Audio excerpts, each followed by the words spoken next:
Multiple shootings overnight in Kalamazoo leave one dead and multiple injured. What we know so far and how residents are reacting.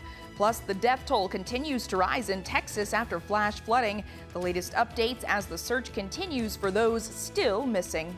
Covering West Michigan to protect and alert you.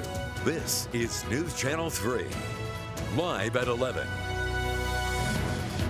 Tonight, we're learning one person is dead and 7 are injured after multiple shootings in Kalamazoo last night. It's leaving the city in shock after 4th of July celebrations, all of them happening between 10:50 p.m. and 4 a.m. last night, and each less than 2 miles from the others. News Channel 3's Colin Roos spent the day talking with neighbors to see how it could have happened.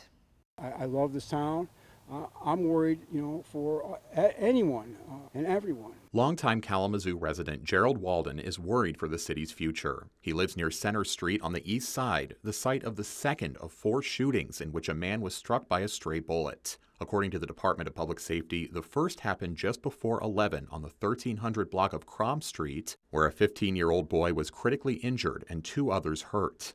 Another occurred in the 800 block of Woodward Avenue, where a 17-year-old sustained a gunshot wound to the wrist. And a man was killed in the 1200 block of West Patterson and 2 other men shot in an incident where police believe multiple weapons were fired. Walden explained he noticed a tense mood at the celebrations he saw and worries Kalamazoo will regress to a record number of homicides. And I don't want to see this. Nobody does. This is ridiculous. So far, police have not revealed the circumstances behind any of the shootings. People who live nearby tell News Channel 3 they heard shots from their home, but assumed the sounds at the time were fireworks going off. You know how many fireworks went off out here, do you? You see all them bags? Arthur Lee Jones says he's the uncle of the man shot on West Patterson.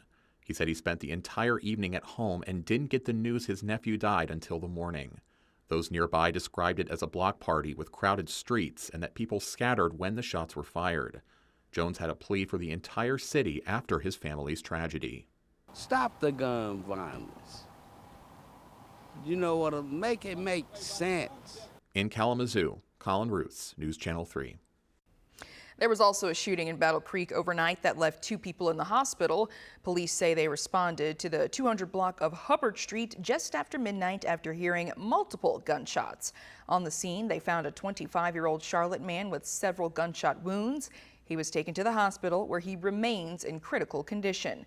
Police say later in that night, a 17-year-old arrived at a Battle Creek hospital also suffering from apparent gunshot wounds. Officials say he is in stable condition. An investigation is now underway. Investigators are working to learn more after a fire broke out overnight in Oshtemo Township. Our crew was on the scene at Pine Acres Drive. We saw flames coming from the roof and the garage area. Firefighters from several departments were on scene to put out the fire.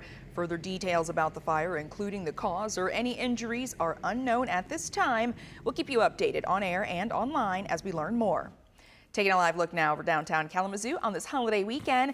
It was a hot and humid Saturday, but we could see some storms in the near future. Meteorologist Will Haney breaks it all down for us. Will? Yeah, hey Princess, by this time tomorrow I think storms will be winding down after what will be a little bit more active Sunday as far as the shower and thunderstorm chance. Of course, we stayed dry today, but it was hot out there. Temperature is still pretty warm, 82 the current temperature in South Haven, 79 in Holland. It's funny, the lakeshore even warmer than our inland locations at this hour, 77 in Kalamazoo. Satellite and radar revealing this line of showers and storms off to our west. Some more impressive rain pushing its way into northern waters of Lake Michigan and into the southern UP. We're going to start to see some of this activity as early as the morning northwest of Grand Rapids, but the best chance of widespread showers and storms tomorrow afternoon. I digress. An amazing photo captured by Naomi out at Field of Flight today in Battle Creek. Those are the B-35s and lined up in perfection. Just a really epic shot there.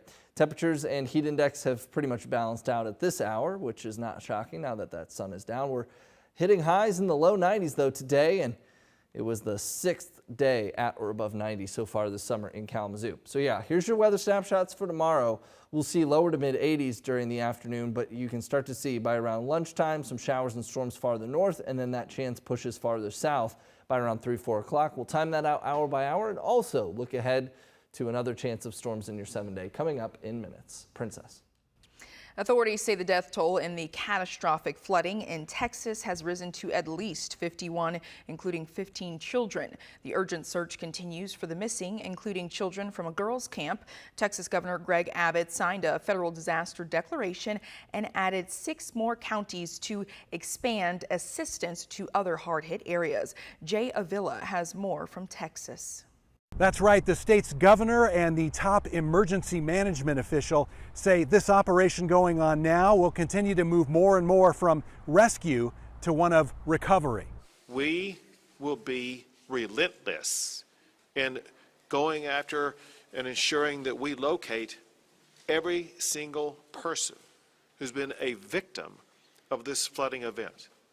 We're not going to stop today or tomorrow. We will stop when the job is completed. Texas Governor Greg Abbott talked about the hope of finding survivors, but also about those loved ones lost. We will find every one of them. Dozens of people are missing from the Friday flash floods that ripped down the Guadalupe River in the Texas Hill Country.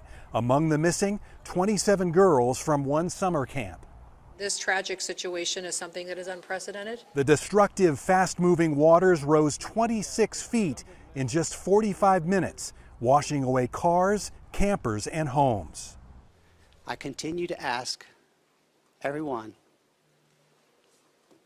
who sees this day to pray for Kerrville and Kerr County.